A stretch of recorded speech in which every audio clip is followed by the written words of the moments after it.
সুপ্রিয় দর্শক, দেশে বিদেশে যে যেখান থেকেই দেখছেন সমসাময়িক গুরুত্বপূর্ণ বিষয় নিয়ে এনটিভির নিয়মিত আয়োজন এই সময়ে আপনাদের সবাইকে স্বাগত জানাচ্ছি। সঙ্গে আছি আমি ফারজানা নাহিদ। শুরুতেই আজকের সংবাদ শিরোনামগুলো আগে জানিয়ে দেব, তারপর আমরা আলোচনায় ফিরব। মধ্যরাত মানে কিছুক্ষণের মধ্যেই শুরু হতে যাচ্ছে সারা দেশে যৌথ অভিযান এবং যত্রতত্র মামলা হলে গ্রেফতার নয়, এটা স্বরাষ্ট্র মন্ত্রণালয় থেকে জানানো হয়েছে। যৌক্তিক সময়ের মধ্যে সাংবিধানিক সংস্কারের পরামর্শ সম্পাদকদের এবং সংযুক্ত আরব আমিরাতে যে আন্দোলন হয়েছিল সেখানে যে 57 জনকে ধরা হয়েছিল, আটক করা হয়েছিল, তাদেরকে মুক্ত করা হয়েছে এবং তাদের কাজের সকল সুবিধাও দেওয়া হবে, এটা বলা হয়েছে। দেশে সাম্প্রদায়িক সম্প্রীতি ধ্বংসের পুরনো খেলার পুনরাবৃত্তি হতে দেওয়া হবে না, এটা বলেছেন বিএনপির ভারপ্রাপ্ত চেয়ারম্যান তারেক রহমান। এবং একটি সুখবর আছে আজকে, সেটা হচ্ছে পাকিস্তানকে ঐতিহাসিক হোয়াইট ওয়াশ টাইগারদের এবং জয়ের নেতৃত্বে ছিলেন লিটন এবং মিরাজ। আমরা আলোচনায় যাবার আগে আমাদের অতিথির সাথে পরিচয় করিয়ে দিচ্ছি। একেবারে আমার বাম দিক থেকে আছেন নীলুফার চৌধুরী মনি, স্বনির্ভর বিষয়ক সহ সম্পাদক বিএনপি। এবং তারপরে আছেন জনাব গোলাম ইয়াহিয়া, সাবেক অতিরিক্ত সচিব। এবং একেবারে ডানে আছেন জনাব ইলিয়াস খান, সাবেক সাধারণ সম্পাদক জাতীয় প্রেস ক্লাব। আপনাদের তিনজনকে এনটিভি স্টুডিওতে আসবার জন্য অনেক ধন্যবাদ। শুরু করি একটু জেনারেল একটা টপিকে, সেটা হচ্ছে প্রায় 1 মাস হতে চললো আমাদের ইন্টারিম এই গভর্নমেন্ট ফর্ম হয়েছে এবং আমরা দেখছি যে প্রতিদিনই এই গভর্নমেন্টের পক্ষ থেকে প্রশাসনকে ফেরানোর কথা যদি বলি, বা প্রতিটি মন্ত্রণালয়ের দুর্নীতিকে চিহ্নিতকরণ বা অর্থনীতিতে গতি ফেরানোর চেষ্টা, এই ধরনের নানা ধরনের উদ্যোগ তারা নেওয়ার চেষ্টা করছেন আমি বলবো, কারণ তাদের কাজ বেশি দিন হয়নি এবং অনেক কাজ বাকি আছে, আমরা সবাই জানি। কিছুটা কি গতি ফিরেছে? মনি আপা, আপনার কাছে আগে জানতে চাই। আপনাকে ধন্যবাদ। যারা শুনছেন আমার শুভেচ্ছা অভিনন্দন, আমার সহ আলোচক বৃন্দকে শুভেচ্ছা। দেখেন, আসলে একটা সরকার এত হইচই ডামাডোলের মধ্যে যে সরকারটার জন্ম হলো, তাদের এই হইচই ঠান্ডা হতে একটু সময় লাগে। এই যে 1 মাস হয়নি তাদের, এখনো 22-23 দিন তাদের বয়স। আসলে এই 22-23 দিন অ্যাসাম্পশন করার মতো সময় না, কারণ আপনি দেখেছেন এর মধ্যে আবার বন্যার মতো এরকম কৃত্রিম বন্যা, যেটা এরকম হলো হঠাৎ করে। তো এগুলা সেই প্রাকৃতিক দুরবস্থা বাইরেও যে জিনিসগুলো আমাদের দেশে সবসময় চলমান থাকে, সেটা নিয়ে এই একটা সরকার আসলো। তাকে আমি মনে করি যে এই সময়টা খুব কম সময়। তারপরেও আমি বলবো যে কিছু কিছু দিকে একটু চেঞ্জ আসছে জনগণের মধ্যে। এই যে আপনি বললেন আরব আমিরাতে, সংযুক্ত আরব আমিরাতে যে 57 জনকে আমাদের রেমিটেন্স যোদ্ধা, তারা আমাদের দেশের জন্য তাদের মন প্রাণ এত বেশি কাঁদে, তারা থাকতে না পারার জন্য তারা বেশি উৎফুল্ল হয় কিংবা তারা বেশি কষ্ট পায়। এই উৎফুল্ল এবং কষ্ট পাওয়ার জন্য তারা যে মিছিলটা করেছে, তারা ভুলেই গিয়েছিল ওই জায়গাটা তাদের না, ওই জায়গাটা আরেকটা একটা দেশ, ওইখানে অনেক কিছু মুসলেকা দিয়ে তাদের চাকরি করতে হয়েছে, ওই টাইমটা মনে ছিল না তাদের। তো তাদের যে শাস্তি হয়েছে, আমি অনেক ব্যক্তিগতভাবে আমি ধন্যবাদ জানাবো। আমি বাংলাদেশ জাতীয়তাবাদী দলের পক্ষ থেকে ধন্যবাদ জানাবো সেই আপনার পররাষ্ট্র সচিব, মানে কি বলে, উপদেষ্টাকে। উনি চেষ্টা করে যে কাজটা করলেন, আমি খুশি, আমরা খুশি। এবং আমি রেমিটেন্স যোদ্ধাদেরকেও আমি বলবো যে ওনারাও খুব খুশি।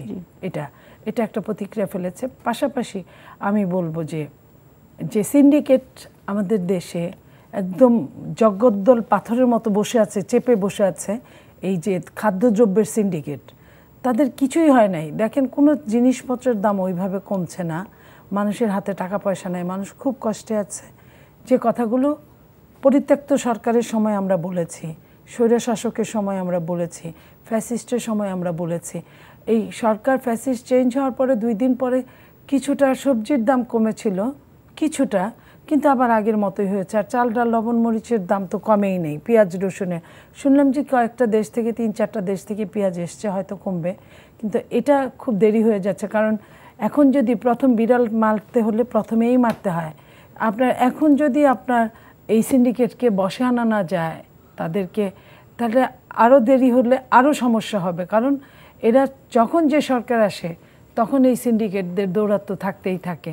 তো সেই জন্য আমি এই জায়গাগুলো বলছি। আপা এটা কি শুধুই সিন্ডিকেট নাকি এই যে আমরা আরেকটা আপনি বললেন যে বন্যা আরেকটা দুর্যোগ আসলো, এখানেও তো ত্রাণের জন্য এই যে ঠিক আছে ডিমান্ড এন্ড সাপ্লাইয়ের একটা ব্যাপার, ত্রাণের আপনি ভালো কথা বলছেন। ওই জায়গায় কখনো ত্রাণের সংকুলন না হলে আরেক দিন আসবে, কিন্তু ব্যবসায়ীরা কতটা নিচের দিকে ধাবিত হয়েছে যে জিনিসপত্রের দাম বাড়িয়ে দিয়েছে, মোমবাতির দাম 50 টাকা হয়ে গেছে। তো এই জায়গাগুলো, এটা তো অবশ্যই একটা ধরনের সিন্ডিকেট। কেন মানুষের মধ্যে আমরা ওই মাইন্ডসেটটাই তৈরি করতে পারি না যে মানুষের বিপদে মানুষই তো পাশে দাঁড়াবে? কেন সেই মানুষের বিপদে 5 টাকা, যখন মানুষের হাতে কোনো অর্থ নাই, সব কিছু ফেলে এক কাপড়ে চলে আসছে, সেই সময়টা তার কাছ থেকে এরকম করে টাকা নেওয়াটা এটা অমানবিক। এটাও এক ধরনের চরম পর্যায়ের আপনার নৃশংসতা। প্রত্যেকটা নৃশংসতার বিচার হওয়া উচিত। তাহলে ব্যবসায়ীরা তো প্রথমেই এই বিচারের আওতায় পড়বে। এইখানে আমাদের পিছিয়ে আমরা মনে করি আছি। তারপরে ধরেন যে আমাদের যে আপনার রাজনৈতিক যে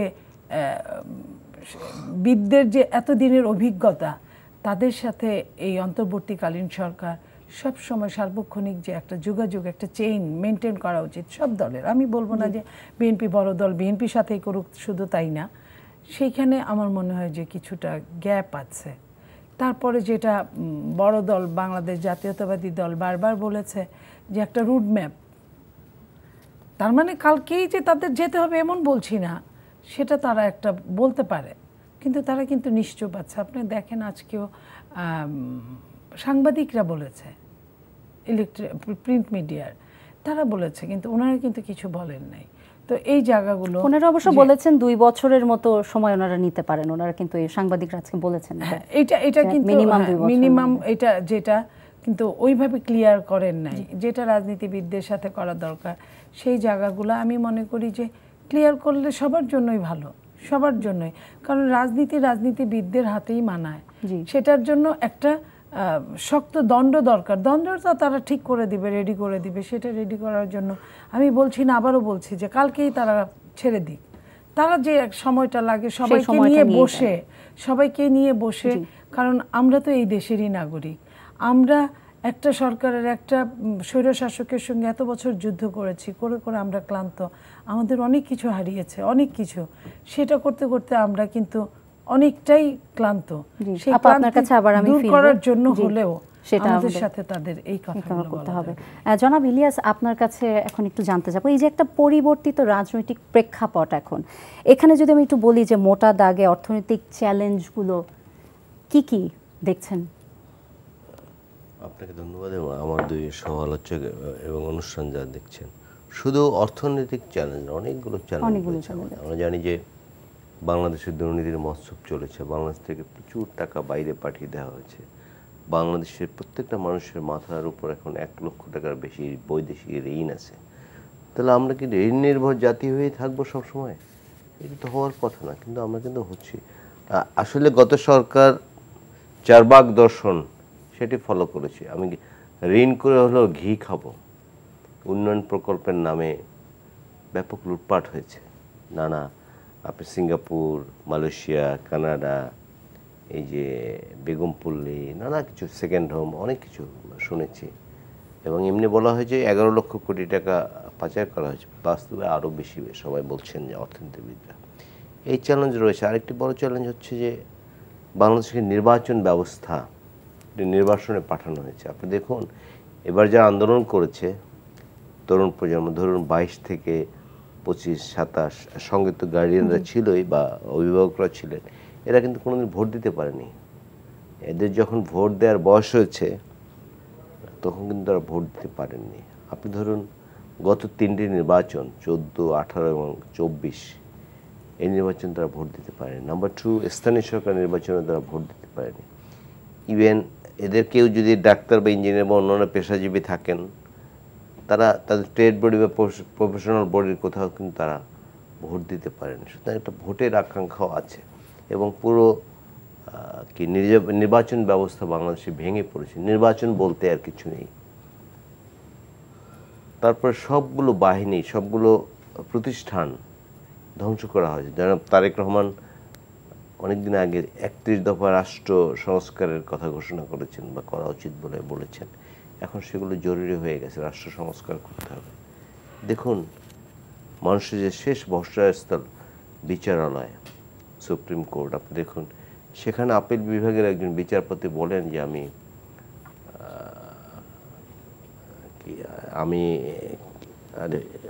আমি মানে শপথবদ্ধ রাজনীতিবিদ একজন বলেন। আরেকজন প্রধান বিচারপতি যিনি হয়েছিলেন জাতীয় ছাত্রলীগের তিনি প্রেসিডেন্ট ছিলেন, ওকে তার পলিটিক্যাল ব্যাকগ্রাউন্ড আছে, বা চাকরিটি যখন করবেন আমরা নিরপেক্ষতা আশা করি, কিন্তু তাকে কি হচ্ছে সেখানেও আস্থা না, আপনি দেখুন তাকে একজন পুলিশ কর্মকর্তাকে তলোয়ার উপহার দিয়েছেন, তাও সেটাও মানলাম ধরুন। তারপরে ছাত্রলীগের সভাপতি এবং সাধারণ সম্পাদক গিয়ে তাকে ফুল দিয়ে বরণ করেছেন। এগুলো সব প্রতিষ্ঠানগুলো শেষ করে দিচ্ছে, এবং সর্বশেষ চেষ্টা তিনি করেছিলেন একটা বিচার বিভাগে কু করতে। আমরা জানি যে সেটি আমাদের ছাত্র জনতা রুখে দিয়েছে, আমি তাদেরকে ধন্যবাদ জানাতে চাই।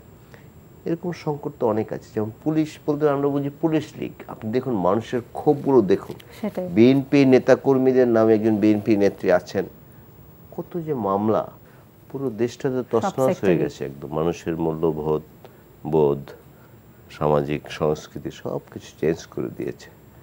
এসব ঠিক করতে একটু সময় লাগবে। বাট ওনারা যে বলছেন যে আজকে সম্পাদকরা দেখা করে বলেছেন, আমি দু ধরনের খবর দেখলাম। ওনারা বলেছে যত সময় লাগুক আপনারা এই সরকার নিবে, আর প্রধানমন্ত্রী যিনি প্রেস সেক্রেটারি তিনি বলেছেন যে ওনারা 2-3 বছর সময় নেওয়ার কথা বলেন। বাট আমি মনে করি রাজনৈতিক সরকারের হাতে দ্রুত ক্ষমতা হস্তান্তর করা উচিত। একটু আগে মনিয়াপা বলেছেন যে আসলে এখন যারা আছেন এতে তো অনেক অভিজ্ঞতা নাই, হ্যাঁ, তারা সুশীল মানুষ হিসেবে সব ঠিক আছে, বাট রাজনীতি কিন্তু একটু জটিল জিনিস, দেশটা চালানো একটু কঠিন বিষয়। সুতরাং আমি বলতে চাই যত দ্রুত সম্ভব মানুষ এবারে নির্বাচন থেকে প্রবল আশাবাদ সৃষ্টি করেছে, কিন্তু মানুষ অনেক কিছু প্রত্যাশা করে। তো সেই প্রত্যাশা পূরণে যাতে যথাযথভাবে একটি রাজনৈতিক সরকারের হাতে ক্ষমতা দেওয়া যত দ্রুত দেওয়া যাবে ততই ভালো বলে আমি মনে করি। ধন্যবাদ। ডক্টর ইয়াহিয়া, আপনার কাছে যাব। এই যে ছাত্র জনতার যে গণ অভ্যুত্থানের মধ্য দিয়ে এই দীর্ঘদিনের ফ্যাসিবাদী সরকার আমরা বললাম যে এটার পতন ঘটানো হলো, এবং এখন তো যেই ধরনের রাজনৈতিক দল এখন যারা আছেন তাদের কাছ থেকে মানুষের প্রত্যাশাটা ডিফারেন্ট। আগের ওই একই ফর্মুলায় হয়তো রাজনীতি তারা দেখতে চাবেন না, বা এই নতুন ফর্মুলাটা কি হতে পারে, বা কি ধরনের প্রত্যাশা এখন রাজনৈতিক দল যারা আছেন তাদের প্র্যাকটিস করা উচিত?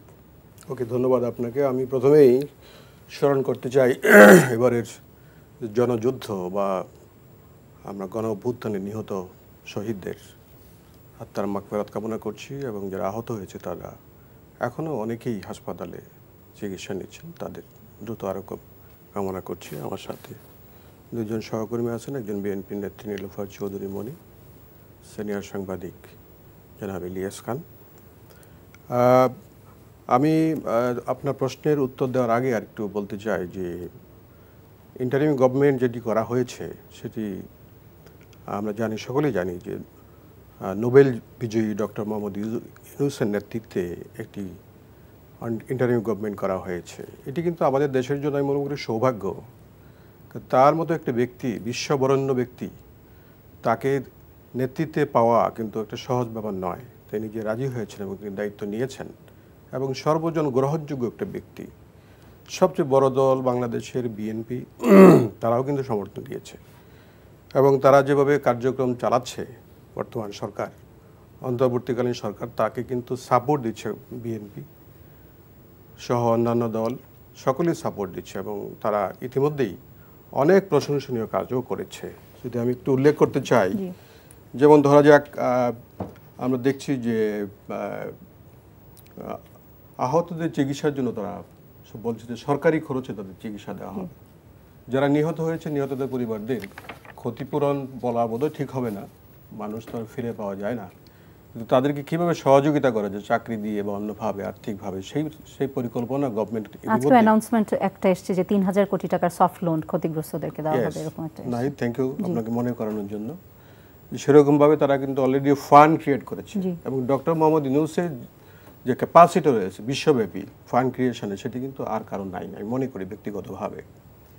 তাছাড়া দেখবেন আমরা দেখছি যে রাষ্ট্র মেরামতের কাজ, যেটি বিএনপির কথা ছিল যে রাষ্ট্রকে আগে মেরামত করতে হবে, আমাদের 1 বছর আগে, রাইট, আমাদের নেতা তারেক রহমান, শ্রদ্ধেয় Tarique Rahman BNP vice president বলেছেন রাষ্ট্র মেরামত করতে হবে, এবং তারপরে বিএনপির মহাসচিবও বলেছেন যে রাষ্ট্র মেরামতের কাজটি প্রয়োজন, কারণ রাষ্ট্রকে তছনছ করে দেওয়া হয়েছে। আমরা সকলে জানি যে একটি রাষ্ট্রের 3টি অঙ্গ থাকে, একটি প্রশাসনিক বা শাসন বিভাগ, একটি বিচার বিভাগ, একটি আইন বিভাগ, এবং কোনোটার মধ্যেই কিছু নাই। আমি যেহেতু সিভিল সার্ভিসে 32 বছর চাকরি করেছি, আমি দেখলাম যে কোনো একটি অঙ্গ কিন্তু ঠিকভাবে কাজ করছে না। এত দলীয়করণ করা হয়েছে প্রত্যেকটি বিষয়ে যে এগুলো আর কোনো প্রতিষ্ঠান হিসেবে অঙ্গ হিসাবে আর কিন্তু নেই। একটি ঘর আপনি যদি মনে করেন নাহিদ, একটি ঘরের জন্য একটি ঘর করতে হলে পিলার লাগে। রাষ্ট্রের কিন্তু 3টি পিলার, 3টি পিলারে ধ্বংস করে দেওয়া হয়েছে। সে তাহলে রাষ্ট্রটা দাঁড়ায় কিভাবে? এবং বিগত 15 বছরে এই সরকার যেভাবে তারা দলীয়করণ করেছে, আমি নিজেও সেই দলীয়করণের শিকার, অনেকেই শিকার, এবং আজকের সেই দলীয়করণের ফসল কিন্তু আজকের এই যে হত্যাকাণ্ড, জেনোসাইড আমরা বলতে পারি, হাজারে মানুষ হত্যা করা হয়েছে, সেগুলো কিন্তু দলীয়করণের ফসল। না হলে তো যারা হত্যা করেছে পুলিশ বাহিনী বা তাদের সহযোগী যারা ছিল দলীয়, তারা তো এই কাজটি করবার কথা না। এই দলীয়করণের ফসল কিন্তু এটি, সেটি কিন্তু একটি রাষ্ট্রের জন্য কখনোই কাম্য ছিল না, আমরা কখনো কামনা করিও নাই। কিন্তু আমি মনে করি এখন পর্যন্ত বর্তমান সরকার রাইট ট্র্যাকে আছে। তারা দোষী ব্যক্তি যারা তাদেরকে আটক করছে, যদিও অনেকেই বলছেন যে আটকের গতিটা একটু স্লো মনে হয়, আর একটু বেশি হওয়া উচিত ছিল। সেই দিকটি সরকার ভেবে দেখতে পারেন। তাছাড়া অর্থনৈতিক বিশৃঙ্খলা যে বাংলাদেশে হয়েছে, কোটি কোটি টাকা যেহেতু লন্ডার্ড হয়েছে বিদেশে, সেগুলিকে ফেরত আনবার জন্য বা যারা দায়ী তাদেরকে ধরার জন্য সরকার কিন্তু উদ্যোগ গ্রহণ করেছে অলরেডি। আমরা জানি যে ডক্টর দেবপ্রিয় ভট্টাচার্যের নেতৃত্বে একটি অর্থনৈতিক শ্বেতপত্র প্রকাশ করার জন্য একটি কমিটি করে দেওয়া হয়েছে, 9 সদস্য বিশিষ্ট সম্ভবত, তারা কাজ করছে। এটি খুবই একটি আশার কথা এবং ভালো উদ্যোগ। এবং যে জেনোসাইড হয়েছে বাংলাদেশে, সেটিকে তদন্ত করবার জন্য আন্তর্জাতিক যা সংস্থা, জাতিসংঘকে আহ্বান করা হয়েছে, যেটি কিন্তু আমরা আগে দেখি নাই। নিজেরাই খুন করেছে, নিজেরাই কিন্তু তদন্ত করেছে, বলেছে যে কিছু হয়নি। তো এইবার কিন্তু সরকারের আমরা সদিচ্ছা দেখছি যে আন্তর্জাতিক সংস্থা, জাতিসংঘের মাধ্যমে অত্যন্ত স্বচ্ছ প্রক্রিয়ায় এই তদন্তটা করা হবে, যে কারা দায়ী, এবং সত্যিকার যারা দায়ী এই হত্যাকাণ্ডের জন্য তাদেরকে চিহ্নিত করা হবে এবং তাদেরকে বিচারের আওতায় আনা হবে। এটি জনগণের প্রত্যাশা, এবং আমার মনে হয় সেই ডিরেকশনেই কিন্তু সরকার আগাচ্ছে। সেই সাথে রাজনৈতিক বন্দী যারা ছিল, ম্যাডাম খালেদা জিয়া সহ অহেতুক যাদেরকে জেলখানায় ভরে রাখা হয়েছিল, আটক রাখা হয়েছিল, তাদেরকে আমরা দেখছি যে সরকার পরের দিনেই 5 তারিখে ফ্যাসিস্ট সরকারের পরের দিনেই ম্যাডাম খালেদা জিয়াকে মুক্ত করে দেওয়া হয়েছে। সেটি আমি মনে করি সঠিক কাজ করেছে। পরবর্তী সময়ে আরও হাজার হাজার নেতাকর্মী, লাখো লাখো নেতাকর্মী যারা অহেতুক বিনা কারণে তাদেরকে জেলে আটক রাখা হয়েছিল, তাদেরকে মুক্ত করে দেওয়া হয়েছে। এই কাজগুলো অবশ্যই প্রশংসার যোগ্য। তবে আমার যেটি মনে হচ্ছে, বর্তমান গভর্নমেন্ট যেটি বিএনপিও বলছে, আমিও একমত, যে তাদের একটা action plan, time bound action plan দরকার। তারা যে কোনো কাজ করতে গেলে কিন্তু টাইম বাউন্ড অ্যাকশন প্ল্যানের প্রয়োজন। সেটি বোধহয় আমার মনে হয় না, আমি দেখি নাই কোনো অ্যাকশন প্ল্যান ওরকম। তারা এগোচ্ছে, কিন্তু তারা মনে হয় যে বিচ্ছিন্নভাবে এগোচ্ছে। সেটি সুসংগঠিতভাবে একটা টাইম ফ্রেম দিয়ে কী কাজ করবে, কতদিনের মধ্যে, সেইভাবে আগালে কাজটাও সঠিক হবে, সুন্দর হবে, সময়ও কম লাগবে। এই সরকার তো আসলে কোনো রাজনৈতিক সরকার নয়, অন্তর্বর্তীকালীন সরকার। তাদের কাজই হলো দেশের সংস্কার করে, লেভেল প্লেইং ফিল্ড তৈরি করে একটি সুষ্ঠু নির্বাচনের ব্যবস্থা করা। যে নির্বাচন আমরা বিগত তিনটি নির্বাচন আমরা দেখেছি, কি ফার্স্টিয়াল নির্বাচন, কোনো মানুষ ভোট দিতে পারে না, অথচ ভোট হয়ে গেছে, রাতে ভোট হয়ে গেছে। পরবর্তী সময় দেখলাম যে নানানভাবে তারা সরকার গঠন করেছে, কোনো মানুষ ভোট দিতে পারে নাই। এরকম একটি অবস্থা থেকে লেভেল প্লেইং ফিল্ড তৈরি করে সরকার রাজনৈতিক একটি সুষ্ঠু নির্বাচনের মাধ্যমে যারাই ক্ষমতা আসে তাদেরকে ক্ষমতা হস্তান্তর করতে চলে যাবে, এটাই হলো বিষয়। তো আমি বলবো যে তারা একটা অ্যাকশন প্ল্যান দেওয়া উচিত এবং সেইভাবেই এই সরকারের আগানো উচিত। আর আপনি যে কথাটা বলছিলেন, একটু রিপিট করতে পারেন আবার প্রশ্নটা? আমি বলেছিলাম যে এখন যে রাজনৈতিক দলগুলো আছে, মানে তাদের আসলে রোড ম্যাপটা কেমন হওয়া উচিত, বা তাদের কারণ আমাদের তো এখন জনগণ যদি এক্স্যাক্টলি আপনি বলি, সুন্দর এখন প্রশ্ন ছাত্র করেছেন জনতার অভ্যুত্থানের ফলে আন্ডারস্ট্যান্ড ইউর কোশ্চেন খুবই সুন্দর সুন্দর কথা বলেছেন। এদেশের মানুষ আগের মতো আর সেই রাজনীতি দেখতে চায় না। আগের মতো অহেতুক মানুষকে অত্যাচার করা, নির্যাতন করা, জেলে আটক করা, লোটপাট করা, সেগুলো সেই রাজনীতি দেখতে চায় না। আমি অনেক সময় বলে থাকি রাজনীতি তো কোনো অর্থের উৎস হতে পারে না। রাজনীতি জায়গা জাগবে, তার যে কোনো লোকের একটা পেশা থাকবে, সে চাকরি হোক, ব্যবসা হোক, সে ব্যবসা হবে অর্থের উৎস। রাজনীতি কোনো অর্থের উৎস হতে পারে না। সেখান থেকে আমাদের যেটা বিগত দিনে সেটাই ছিল। আমরা দেখেছি যে যাদের কিছুই ছিল না তারা কোটি কোটি টাকার মালিক হয়েছে। সেই ধরনের রাজনীতি থেকে আমাদের বেরিয়ে আসতে হবে এবং সেই লক্ষ্যে কিন্তু সবচেয়ে বড় দল বিএনপি সেই লক্ষ্যে আগাচ্ছে। অলরেডি আমরা দেখেছি ম্যাডাম খালেদা জিয়া একটা বক্তৃতা দিয়েছিলেন, তিনি বলেছেন যে প্রতিশোধ নয়, প্রতিহিংসা নয়। এত নির্যাতিত হওয়ার পরেও তার মতো নেত্রী এই ধরনের কথা বলেছেন, আমরা আশান্বিত হয়েছে, জাতি আশান্বিত হয়েছে। জি, ধন্যবাদ। একইভাবে ভাইস প্রেসিডেন্ট তারেক রহমানও বলেছেন যে কোনো প্রতিশোধ নয়, প্রতিহিংসা নয় এবং সংখ্যালঘুদের কোনো অত্যাচার অবিচার হবে না। দেশকে আমরা আগের মতো আর লুটপাটের রাজত্ব কায়েম করতে দেব না। আমরা রাইট ডিরেকশনে সত্যিকার একটা গণতান্ত্রিক পরিবেশ তৈরি করব, গণতান্ত্রিক রাষ্ট্র প্রতিষ্ঠা করব। এটি হচ্ছে। আমি একটা নাম্বার বলছিলাম আপনাকে যে ৩,০০০ কোটি টাকা সফট লোন, এটা আসলে আমি একটু কারেকশন করি, এটা আসলে আন্দোলনে ক্ষতিগ্রস্ত যাদের বকেয়া বেতন যারা পায়নি তাদের জন্য এই ৩,০০০ কোটি টাকার সফট লোনটাকে ডিক্লেয়ার করা হয়েছে আজকে। এবং এছাড়াও যদি আরও কয়েকটা নিউজ বলি যে ইন্টারিম গভর্নমেন্ট কি করছেন, যে সরকারি চাকরিজীবীদের সম্পদের হিসাব চাওয়া হয়েছে ৭ দিনের মধ্যে, এটা একটা। তারপরে যে অস্ত্র লুট হয়েছে সেটা জমা দেবে, আমরা দেখলাম যে আজকে রাতের থেকে যৌথ বাহিনী মাঠে নামছে সেটা উদ্ধার করার জন্য। জি, সম্পদের বিবরণী অবশ্যই নিতে হবে, কিন্তু সম্পদের বিবরণীর আবার এটি পরীক্ষা নিরীক্ষা করারও প্রয়োজন আছে। যিনি বিবরণী দিলেন সেটি কতটুকু সঠিক সেটা কিন্তু দেখার দরকার আছে। বিবৃতি দেওয়ার পর আর দেখা হয় না, ওটা ওই সেটা ডোসিয়ারে পড়ে থাকে, কেউ কোনোদিন পরীক্ষা করে না। জি, ধন্যবাদ ডক্টর ইয়াহিয়া। আপা, আপনার কাছে একটু আসবো। অনেক কাজ হচ্ছে, অনেক কাজ বাকি আছে। আপনিও বললেন, ডক্টর ইয়াহিয়া বললেন যে টাইম বাউন্ড একটা অ্যাকশন প্ল্যান দরকার, যেটা আপনিও বললেন যে একটা রোড ম্যাপ যেটা আপনাদের দল থেকে চাওয়া হচ্ছে। এটা কি খুব তাড়াতাড়ি চাওয়া হচ্ছে? ওনারা কি যে এত দীর্ঘদিনের একটা ফ্যাসিবাদের থেকে বেরিয়ে এসে এই যে বললেন যে ওনারা মানে হ্যাফাজার্ড ওয়েতে হয়তো এখান থেকে কোথা থেকে কি করবেন সেটা হয়তো কুল কিনারা পাচ্ছেন না, এমন হতে পারে। এবং এখনও আমরা দেখছি যে লুটপাট, কারখানায় আগুন, হামলা, এটা কিন্তু কন্টিনিউয়াস চলছে এবং প্রশাসনের ওরকম উপস্থিতি আমরা এখনও দেখছি না ফুল ফ্লেজেডলি। এটা কি কারণে যে এই যে তাদের সম্পূর্ণভাবে কাজে ফেরাতে এখনও পারছে না, এটার কি সাজেশন আপনি দিতে পারেন বা কি করা উচিত? প্রশাসন বলেন, প্রশাসনের যে জিনিসটা আপনারা দেখছেন না, প্রশাসনটা তো ভেঙে ফেলেছে।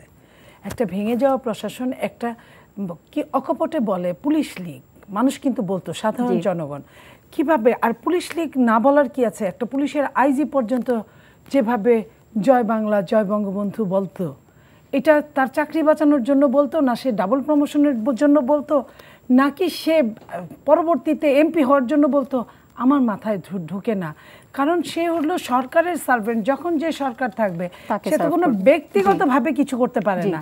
সেই জায়গায় আপনি মনে করেন যে প্রশাসনটাকে ভেঙে এটার ভাঙার জায়গাটা আগের জায়গায় এনে জুড়ে দেওয়া, এটা কিন্তু আপনার ইন্টারিম গভর্নমেন্টের কাজ না।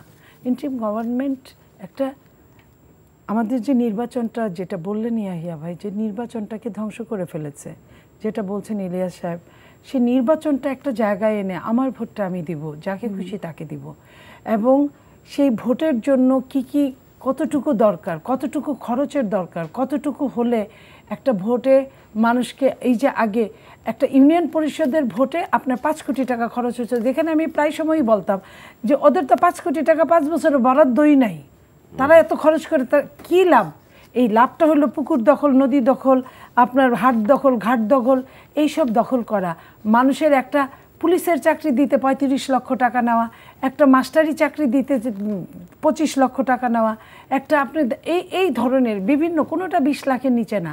তাহলে এই জায়গাগুলোটাকে যাতে আইনের অনুশাসন দিয়ে, আইনের অনুশাসনটা যদি ঠিক করা যায়, অনেক কিছু অটোমেটিক ঠিক দাঁড়িয়ে যাবে। সেই আইনের অনুশাসন ঠিক করার জন্য কিন্তু শুধু পন্থাটা আর মাইন্ডসেটটাই জরুরি। সেটার জন্য আপনি যদি টাইম চান, আপনার 5 বছরেও হবে না, আপনি যদি টাইম চান 25 বছরেও হবে না, আবার আপনি যদি চান আপনার 5 দিনেও সম্ভব। সেটা হলো সিস্টেম লসের বাংলাদেশ থেকে সিস্টেমে নিয়ে আসবেন আপনি কিভাবে নিয়ে আসবেন? এই রাজনীতিবিদদের নিয়েই বসতে হবে। দেখেন পৃথিবীতে যে কোনো দেশে যত বড় পয়সাওয়ালাই হোক না কেন, আমি কিছুক্ষণ আগেও বলেছি সাদ্দামকে যখন মারা হলো তখনও কিন্তু বাগদাদ আপনার বেশ উন্নত নগরী। গাদ্দাফিকে যখন মারা হলো তখনও কিন্তু গাদ্দাফির মাথাপিছু আয় অনেক বেশি, কিন্তু সেখানে কিন্তু রাজনৈতিক স্থিতিশীলতা ছিল না। এই রাজনৈতিক স্থিতিশীলতা আনার লক্ষ্যে সবগুলো রাজনীতি সংগঠনগুলো নিয়ে বসলে এই সরকার যে কিভাবে কি করা যায় এটার জন্য আমি মনে করি যে তড়িৎ হতে পারে, 1 নাম্বার। 2 নাম্বার, এই সরকার আপনার যদি বলে যে আমরা তোমাদের জন্য এইটুক করে দিব, বাকিটুক তোমরা করবা, এই সিস্টেমটা আমরা করে দিব, সেটার জন্য কিন্তু সব রাজনীতিবিদদের নিয়ে বসতে হবে। যে কারণ আইনটা পাশ করার মতো কোনো অবস্থা নাই এখন একটা দেশে।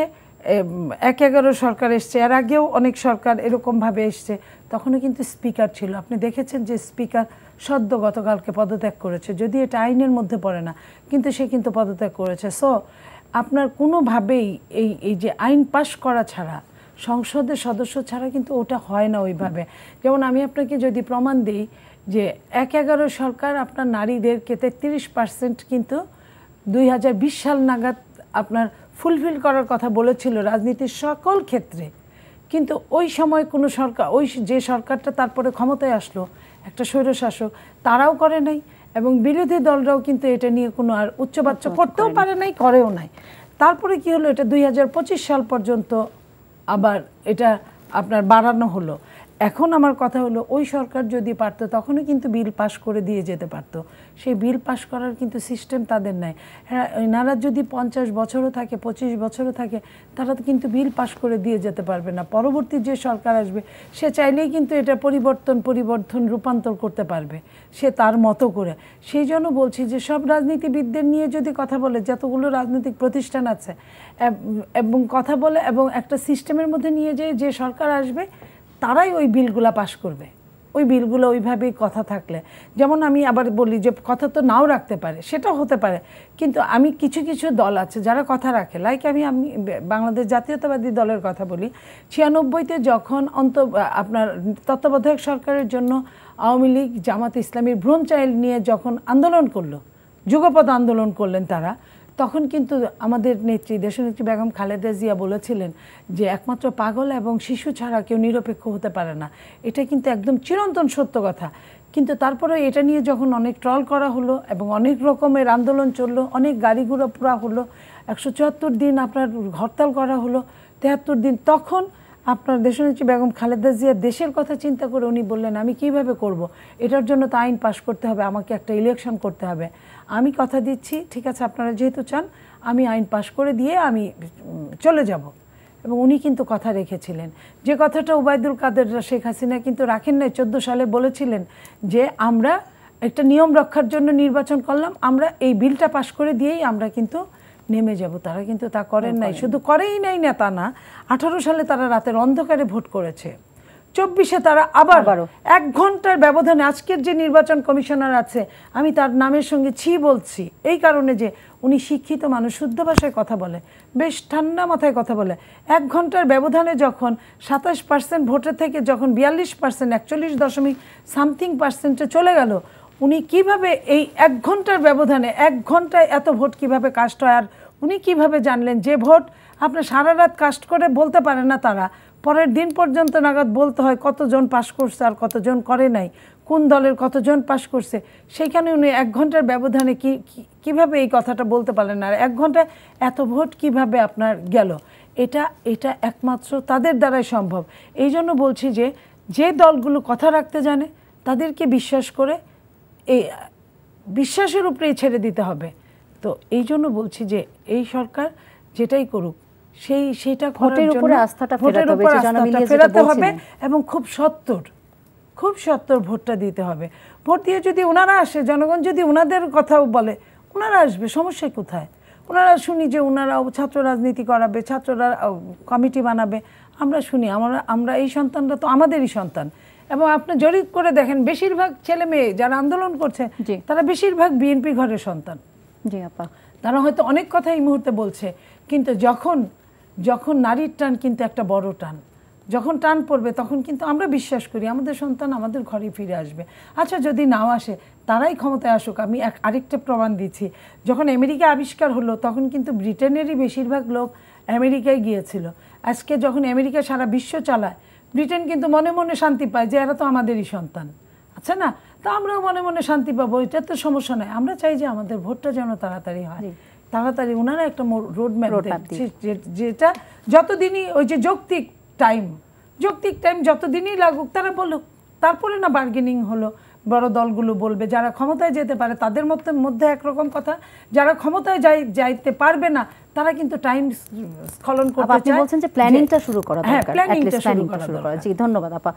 জনাব ইলিয়াস, আপনার কাছে যদি যাই, আপনি আজকে আমরা নিউজে দেখলাম যে 20টি পত্রিকার সম্পাদক দেখা করেছেন আমাদের প্রধান উপদেষ্টার সাথে, এবং সেখানে ওনারা যেরকম মেয়াদ নিয়ে কথা বলেছেন, সেখানে গণমাধ্যম কর্মীদের উপরে এই যে যত্রতত্র খুনের মামলা যেন না করা হয়, এই বিষয়টিও এসছে। তো আসলে কি যত্রতত্র মানে কিছু সাংবাদিকের কারণে কি পুরা সাংবাদিকদের উপর বা গণমাধ্যম কর্মীদের উপর এই চাপটা সৃষ্টি হচ্ছে? না, সব গণমাধ্যম কর্মীদের উপর না, কারণ অনেক গণমাধ্যম কর্মী নানা সীমাবদ্ধতা সত্ত্বেও গণতন্ত্র উদ্ধারে ভূমিকা রেখেছে। তারা কথা বলেছে, মিছিল সমাবেশ করেছে, অনেক কিছু করেছে। আর কিছু সাংবাদিক যারা পতিত সরকারকে টিকিয়ে রাখার জন্য হেন কিছু নাই করেননি। বাট সাংবাদিকতা কাউকে ক্ষমতায় বসানো বা কাউকে ক্ষমতা থেকে নামানোর কাজ না। তিনি মেসেজ কনভে করবেন, মানুষ পড়বে, মানুষ জানবে কি হচ্ছে। কারণ খবর জানার মানুষের আকাঙ্ক্ষা কিন্তু চিরন্তন, তারা জানতে চায় কি হচ্ছে। সুতরাং তারা যে দাবিটি জানিয়েছে, দেখলাম যে আমরা এই 5 তারিখের পরে, অবশ্য 5 তারিখ আরও অনেক পরে অনেক সাংবাদিকদের বিরুদ্ধে হত্যা মামলা করা হয়েছে। এটি আমিও সাপোর্ট করি, এটি হওয়া উচিত না। কারণ রাজনৈতিক সিদ্ধান্ত তো, আপনি বলছেন কি এখানে ইনফরমেশনের ফলসিফিকেশন থাকতে পারে নাকি? তাদের মামলাগুলো ট্র্যাডিশনাল স্টাইলে হচ্ছে, আগেও যেরকম হতো এখনো হচ্ছে।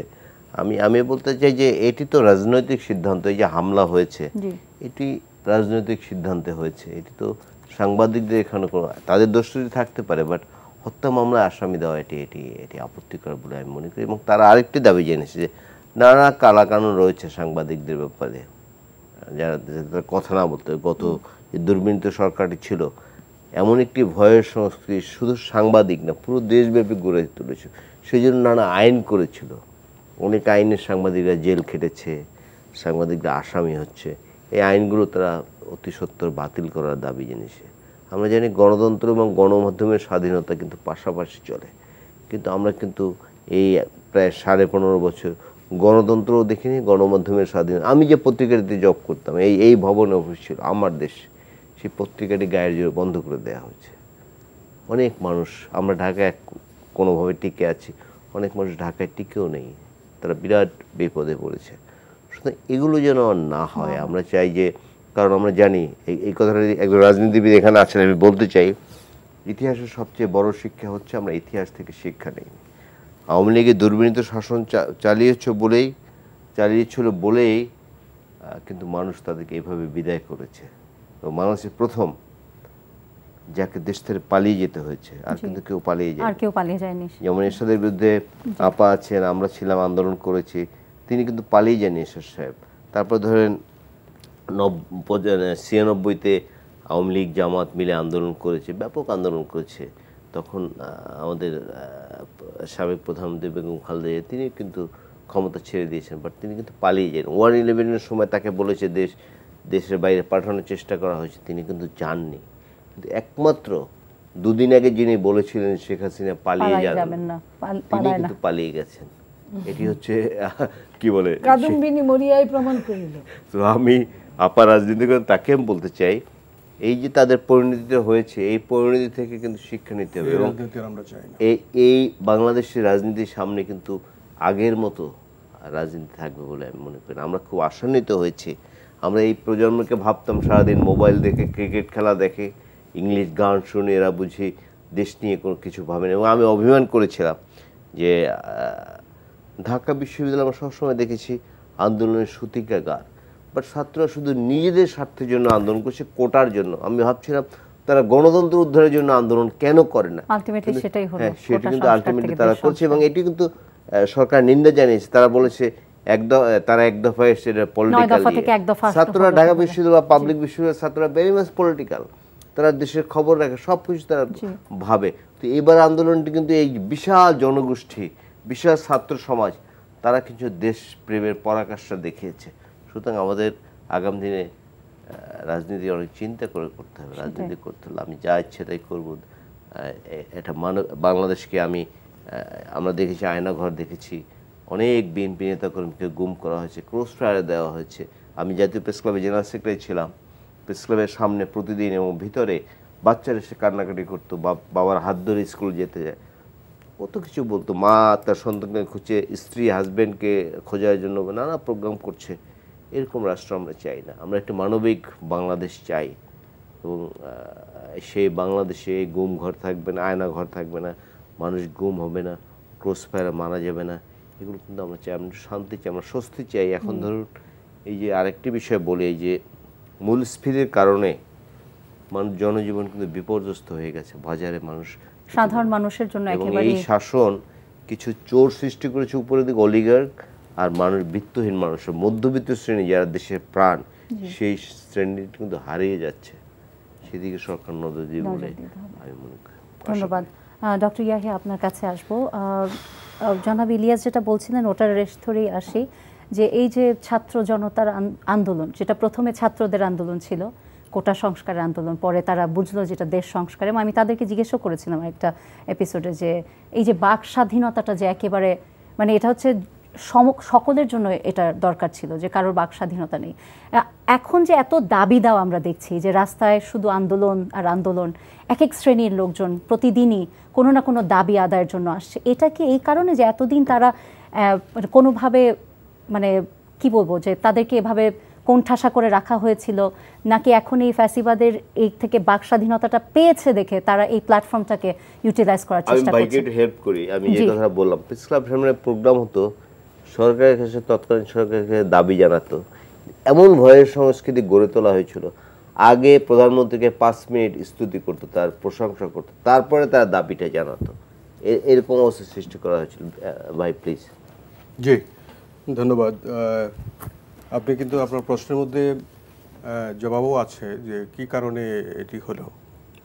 একেবারেই ফ্রিডম অফ স্পিচ বলতে যা বোঝাতো সেটি কিন্তু ছিল না, একেবারেই ছিল না। আমরা এমনও দেখেছি যে কথা বলার সময় মানুষ আশপাশে তাকাতো এইভাবে, কে আছে, কে শুনলো, আবার কোনো বিপদ হয় কিনা। কাউকে ফোন কল দিলে বলতো হোয়াটসঅ্যাপে দেন, কারণ রেকর্ড হবে, এই ধরনের একটা ভয় কাজ করতো। এবং পরে বলা হয়েছে যে হোয়াটসঅ্যাপও নাকি রেকর্ড, সব কথা বলা যাবে না। এই যে একটা ভয়ের সংস্কৃতি চালু করা হয়েছিল, এটি তো কোনো মতেই কাম্য নয়।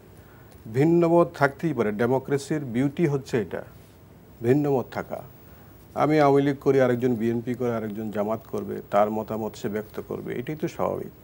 কিন্তু সেই পরিবেশ ছিল না, যে কারণে আজকে দেখতে পাচ্ছি যে আমরা সব জায়গায়, আপনি যেটি বলেছেন যে ফ্রিডম অফ স্পেস ছিল না, কথা বলতে পারতো না, কোনো স্পেস ছিল না কথা বলার। সেই কারণে এখন যেহেতু স্পেস সৃষ্টি হয়েছে, সবাই একবারে ঝাঁপায় পড়েছে, এটি কিন্তু সঠিক, আপনি সঠিকভাবে বলেছেন। এবং পুঞ্জীভূত সমস্যা দীর্ঘদিনের, কিন্তু তারা কখনোই সমস্যার কথা বলতে পারে নাই। সেই সমস্যাগুলো নিয়ে আজকে সমস্ত সেক্টরে আমরা দেখছি কথা হচ্ছে।